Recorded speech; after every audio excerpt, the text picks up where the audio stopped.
समाज का भाग सवर्ण नहीं है? क्या सवर्ण विद्यार्थी जो हैं वो समाज के भाग नहीं है? क्या उनका संविधान पर कोई अधिकार नहीं? क्या उनको संविधान से कोई अधिकार नहीं मिला हुआ है? क्या जो यूनिवर्सिटी और कॉलेज में विद्यार्थी पढ़ने वाले होंगे सवर्ण, वो सब अपराधी हैं?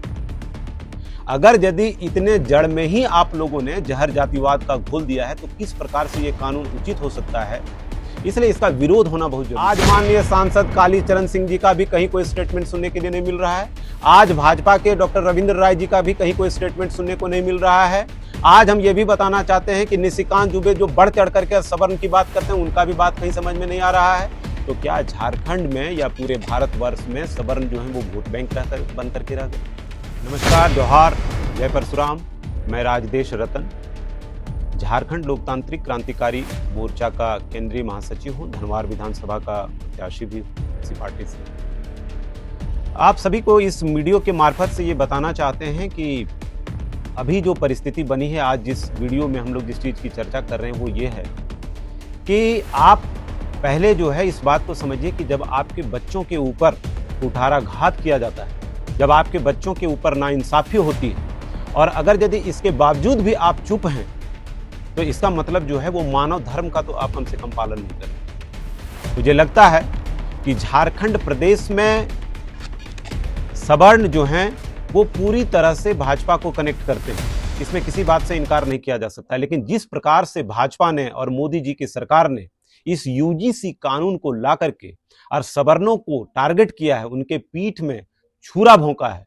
हाँ, इस शब्द को दोहराया जा सकता है कि जिस प्रकार से भाजपा ने पीठ में छुरा भोंका है, और सबसे ज्यादा खतरनाक ऐसे भाजपा के नेता हैं जो लोग सिर्फ वोट बैंक के रूप में सवर्णों को इस्तेमाल करते हैं।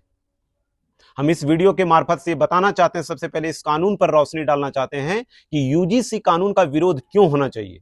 सबसे पहले मोदी जी को यह बात बताना पड़ेगा, या जो कानून बनाने वाले लोग हैं उन बातों को भी यह बात बताना पड़ेगा कि क्या सवर्ण के बच्चे जो हैं वो जन्मजात अपराधी होते हैं, और जिस कानून को आप बनाए हैं वो कानून किस प्रकार से यूनिवर्सिटी से ही, कॉलेज से ही विद्यार्थियों में, चाहे वो ओबीसी वर्ग का हो, चाहे वो एसटी एससी वर्ग का, चाहे वो सवर्ण वर्ग का हो, क्या जातीय भेदभाव को उत्पन्न नहीं करेगा? आप इस बात को किस प्रकार से स्पष्टता से बता सकते हैं कि कोई ऐसा विद्यार्थी जिसका निजी खुन्नस हो वो सवर्ण विद्यार्थियों को टारगेट नहीं करेगा? अरे मोदी जी, आप मंदिर की राजनीति करते हैं, इतना तक तो ठीक है।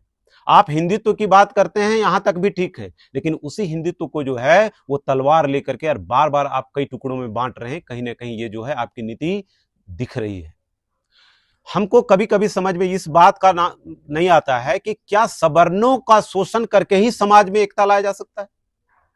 अभी ये जब कानून बनाया गया है तो इस बात का दलील दिया गया है कि समाज में एकता लाने के लिए जो है इस कानून को बनाया गया है। तो क्या समाज का भाग सवर्ण नहीं है? क्या सवर्ण विद्यार्थी जो हैं वो समाज के भाग नहीं है? क्या उनका संविधान पर कोई अधिकार नहीं? क्या उनको संविधान से कोई अधिकार नहीं मिला हुआ है? क्या जो यूनिवर्सिटी और कॉलेज में विद्यार्थी पढ़ने वाले होंगे सवर्ण, वो सब अपराधी हैं? अगर यदि इतने जड़ में ही आप लोगों ने जहर जातिवाद का घोल दिया है तो किस प्रकार से यह कानून उचित हो सकता है?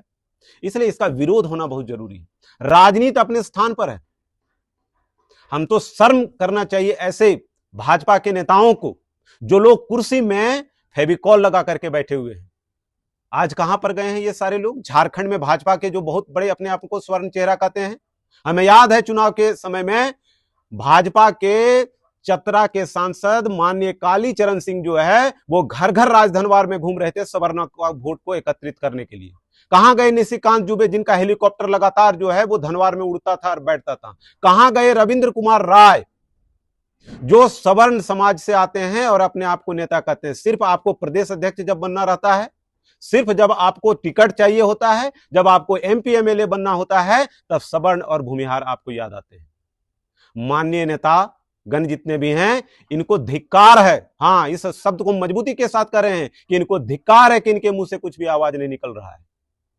जो लोग, अरे जानवर भी अपने बच्चों के लिए लड़ते हैं, इतना तो कम से कम समझिए। आप सब तो इंसान हैं। सिर्फ वोट बैंक की राजनीति करने के लिए आप लोग आए हैं? कहां गए लोग जो लगातार रात रात को जो है वो घूम करके पूरे झारखंड में सवर्णों को वोट को एकत्रित करके और राम मंदिर के नाम पर, हिंदुत्व के नाम पर, सवर्णों के नाम पर जो है वो भाजपा की झोली में डाल देते हैं? आज कोई नाम नहीं आ रहा है। आज माननीय सांसद कालीचरण सिंह जी का भी कहीं कोई स्टेटमेंट सुनने के लिए नहीं मिल रहा है। आज भाजपा के डॉक्टर रविंद्र राय जी का भी कहीं कोई स्टेटमेंट सुनने को नहीं मिल रहा है।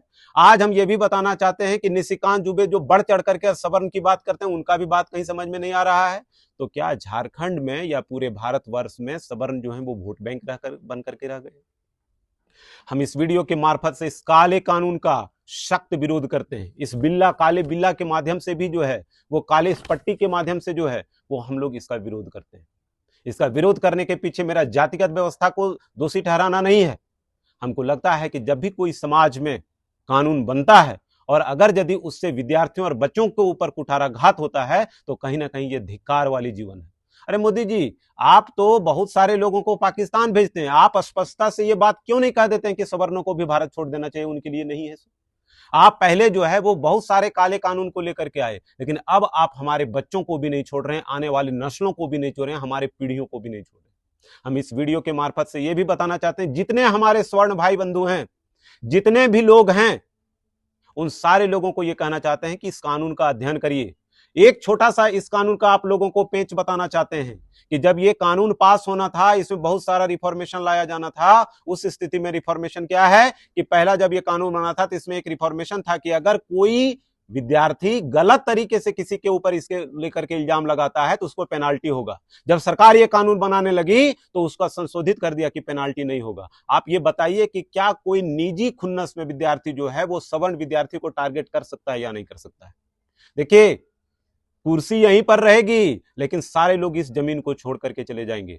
समाज की लड़ाई है, हमारे इंसाफ की लड़ाई है, हमारे अधिकार की लड़ाई है, हमारे आने वाले पीढ़ी की लड़ाई है, हमारे बच्चों के लिए लड़ाई है।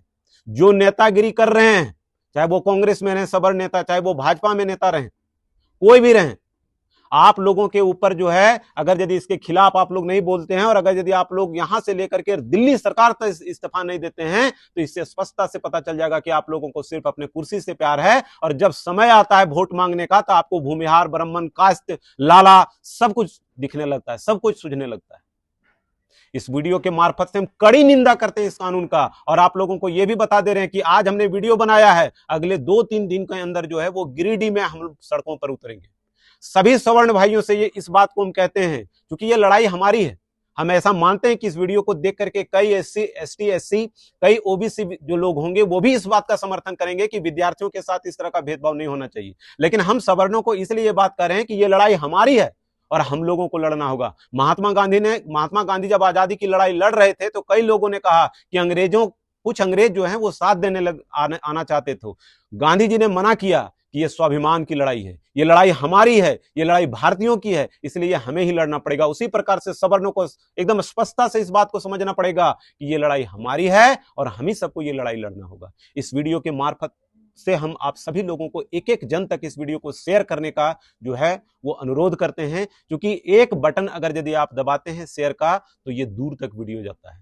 साथ में आपको बता दे रहे हैं कि सिर्फ कुर्सी पर बैठ करके और बातचीत करके इसका विरोध नहीं करेंगे। मैं गिरिडीह के सड़क पर आकर के बैठूंगा, जिन सवर्ण भाइयों को मैं डेट भी अनाउंस करूंगा, मैं समय भी अनाउंस करूंगा, कानून की जो भी लाठियां चलनी है चलेगी। अगर यदि हमको आजीवन इसको लेकर के जेल में भी रहना पड़ेगा तो इससे हम जरा सा भी गुरेज नहीं करेंगे, आपको बता दे रहे हैं। क्योंकि हमको हमेशा से लगता है कि राजनीति बहुत अलग चीज है, लेकिन जब आपके हक अधिकार पर कुठाराघात किया जाता है, आपके बच्चों के ऊपर सीधा तलवार चलाया जाता है, उनके ऊपर जो इस तरह का काला कानून लाया जाता है, इसके बावजूद भी अगर यदि आप अपनी आवाज को नहीं उठाते हैं तो ऐसे जीवन से जीने से बढ़िया है कि या तो जीवन रहे या नहीं रहे। इसमें हम लोग इसको धिक्कार करते हैं। हम सभी सवर्ण वर्ग के जितने भी बटे हुए लोग हैं, भूमिहार में हो, ब्राह्मण में हो, लाला हो या फिर राजपूत हो, सभी लोगों को कहते हैं कि इस लड़ाई में हम लोग झारखंड में इस लड़ाई को मजबूती के साथ लड़ें। साथ में जितने भी लोग अलग अलग राज्यों में हैं वो सारे जितने भी सवर्ण समाज से संबंधित सेना बनाया गया है, एनजीओ बनाया गया है, एकजुट जितने भी लोग हैं वो सारे लोग एकजुट होइए। यहां से लेकर के और दिल्ली तक हम लोग इस बार हिला देंगे ताकि इस बात को स्पष्टता से बताया जाए कि तुम लोगों ने जब तक हम लोगों के गिरेबान तक अपना हाथ बढ़ाया तब तक तो हम लोग बर्दाश्त कर सकते थे, लेकिन अगर तुम हमारे बच्चों के ऊपर तलवार उठाओगे, तुम हमारे बच्चों को काला कानून से उनके हाथों और पैरों को बांधोगे, जंजीरों में बांधोगे, तो हम लोग इसको कतई बर्दाश्त नहीं करेंगे। इसी के साथ आप सभी लोगों को हम फिर से बहुत बहुत धन्यवाद करते हैं और जोहार करते हैं। जय श्री राम, जय परशुराम।